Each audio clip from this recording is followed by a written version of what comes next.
Assalamualaikum, halo, ketemu lagi dengan Ibu Sumiati. Semoga selalu sehat dan semangat belajar. Nah, di video ini kita akan belajar IPA. Materi yang kita pelajari adalah sifat dan perubahan wujud benda. Nah, apa saja sih sifat-sifat benda dan bagaimana perubahan wujud benda terjadi? Yuk, kita pelajari melalui video ini ya. Oke, apa yang dimaksud benda? Benda adalah segala sesuatu yang dapat diamati, menempati ruang, dan memiliki massa. Nah, benda di sekitar kita dapat berwujud benda padat, cair, dan gas.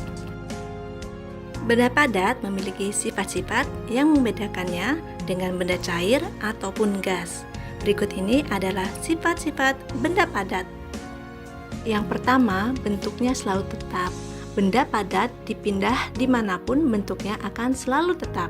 Yang kedua, volume atau ukurannya selalu tetap. Ketika benda padat dipindahkan, kemudian diukur kembali, maka ukurannya selalu tetap. Yang ketiga, partikel penyusunnya berdekatan atau rapat, seperti halnya yang kita lihat pada gambar berikut ini.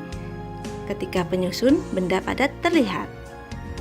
Dan karena partikel penyusunnya berdekatan, maka benda padat tidak dapat dimampatkan atau tidak dapat dikecilkan dengan cara menekannya. Contoh benda padat di sekitar kita ada batu, kulit bola, kayu, dan sebagainya. Benda cair memiliki sifat yang membedakan dengan benda padat dan gas. Berikut ini sifat benda cair. Yang pertama, bentuknya berubah mengikuti wadahnya. Yang kedua, volume atau ukurannya selalu tetap. Benda cair ketika dipindahkan dari wadah satu ke wadah lainnya, maka volume atau ukurannya selalu tetap. Yang ketiga, benda cair dapat mengalir dari tempat tinggi ke tempat yang rendah. Yang keempat, menekan ke segala arah. Hal ini karena benda cair memiliki tekanan. Yang kelima, partikel penyusunannya agak berdekatan, seperti yang kita lihat melalui gambar berikut ini. Kita melihat partikel penyusun agak berdekatan dan tidak terlalu renggang. Nah, hal ini menyebabkan benda cair sulit dimampatkan. Sifat selanjutnya, benda cair memiliki daya kapilaritas, yaitu mampu melewati celah-celah yang kecil. Contohnya adalah ketika air mampu merembes melalui serat-serat kain baju kita. Contoh benda cair yang ada di sekitar kita ada air, sirup, dan sabun cair. Sifat benda gas memiliki sifat yang membedakan dengan benda padat dan cair. Yang pertama, bentuknya selalu berubah. Yang kedua, volumenya selalu berubah. Ketiga, dapat mengalir dari tekanan tinggi ke tekanan yang rendah. Yang keempat, benda gas dapat menekan ke segala arah. Yang kelima, partikel penyusunnya renggang dan berjauhan seperti yang kita lihat melalui gambar. Nah, kita melihat partikel benda gas renggang dan berjauhan. Hal ini menyebabkan benda gas mudah untuk dimampatkan. Contoh benda gas di sekitar kita. Yang pertama, asap cerobong pabrik. Yang kedua, gas. Gasnya ya, bukan tabung LPG-nya. Yang ketiga, uap air panas. Nah, benda di sekitar kita dapat mengalami perubahan, baik perubahan yang bersifat tetap maupun sementara. Contohnya, roti yang berjamur, besi berkarat, kertas yang dibakar menjadi abu, es batu yang mencair, air yang membeku, ataupun peristiwa daur air. Melalui contoh-contoh sebelumnya, kita mengetahui bahwa benda dapat berubah wujudnya, baik bersifat tetap maupun sementara. Yang pertama, perubahan sifat benda yang tetap atau perubahan kimia, yaitu perubahan sifat benda yang tidak dapat kembali ke sifat semula. Contohnya, besi berkarat, pembusukan, kertas dibakar, nasi jadi bubur, dan lain-lain. Yang kedua, perubahan sifat benda yang sementara atau perubahan fisika, yaitu perubahan sifat benda yang dapat kembali ke sifat semula. Contohnya, mencair, membeku, menguap, menyublin, mengembun, mengkristal, dan daur air. Oke, kenapa sih benda dapat berubah sifatnya?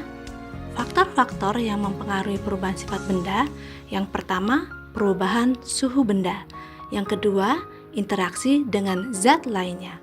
Yang ketiga, peristiwa pembusukan oleh jamur dan bakteri. Yang keempat, percampuran dengan air. Nah, dari pemaparan sebelumnya bahwa benda dapat mengalami perubahan sifat, baik itu tetap maupun sementara. Perubahan sementara kita namakan perubahan fisika. Benda di sekitar kita dapat berwujud padat, cair, dan gas. Benda tersebut dapat berubah wujud ke lainnya, kemudian kembali lagi ke wujudnya semula. Nah, contohnya ada benda padat yang dapat berubah ke benda cair. Perubahan wujud tersebut kita namakan mencair. Kemudian, benda cair berubah ke benda gas. Perubahan tersebut kita namakan sebagai menguap. Dan selanjutnya, benda padat berubah menjadi benda gas. Perubahan tersebut kita namakan menyublin. Nah, sebaliknya, benda cair dapat kembali lagi ke padat. Dapat kita namakan membeku. Benda gas dapat berubah wujud menjadi benda cair, dapat kita namakan mengembut. Dan yang terakhir, benda gas dapat berubah wujud kembali menjadi benda padat, kita namakan sebagai mengkristal atau menghablur. Perubahan wujud benda tersebut terjadi karena adanya kalor. Nah, perubahan wujud benda yang dikarenakan benda tersebut menyerap atau menerima panas atau kalor adalah mencair, menguap, dan menyublin. Benda disebabkan melepaskan kalor atau panas atau mengalami pendinginan adalah membeku, mengembun, dan mengkristal atau menghablur. Oke, yuk kita ingat kembali perubahan wujud benda sebelumnya. Perubahan wujud benda dari padat menjadi cair dinamakan mencair. Perubahan wujud benda dari cair menjadi gas dinamakan menguap. Perubahan wujud benda dari padat menjadi gas dinamakan menyublin. Perubahan wujud benda dari cair menjadi padat dinamakan membeku. Perubahan wujud benda dari gas menjadi cair dinamakan mengembun. Dan perubahan wujud benda dari gas menjadi padat dinamakan mengkristal. Contoh peristiwa mencair adalah es krim mencair terkena panas, aspal dicairkan sebelum digunakan, mentega dilelehkan saat dipanaskan dengan api, sebagian lilin meleleh saat terkena panas api, coklat batangan dilelehkan sebelum dicetak lagi, dan logam dilelehkan sebelum dicetak barang lainnya. Contoh peristiwa menguap di sekitar kita adalah baju basah dijemur menjadi kering. Dalam siklus air di bumi menguap karena terkena panas matahari.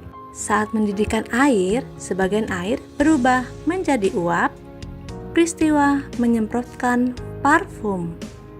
Dan proses pembuatan garam dari air laut menguap menyisakan kristal garam. Contoh peristiwa menyublin di kehidupan kita sehari-hari, penggunaan kamper atau kapur barus lama-lama menjadi habis, efek kabut yang muncul dari dry ice atau es kering, contoh peristiwa membeku, pembuatan es batu dari air, coklat cetak yang berasal dari coklat leleh, proses pembuatan gula merah, lelehan lilin yang membeku kembali.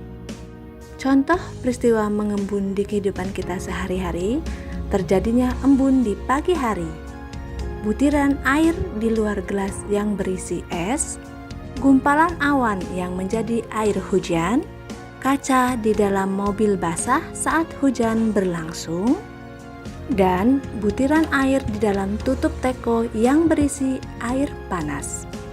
Yang terakhir, contoh peristiwa mengkristal atau menghablur, uap air yang berubah menjadi kristal, dan terjadinya bunga es dari udara di dalam freezer.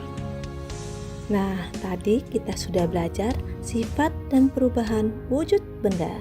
Semangat terus belajar anak-anak hebat. Terima kasih. Wassalamualaikum warahmatullahi wabarakatuh.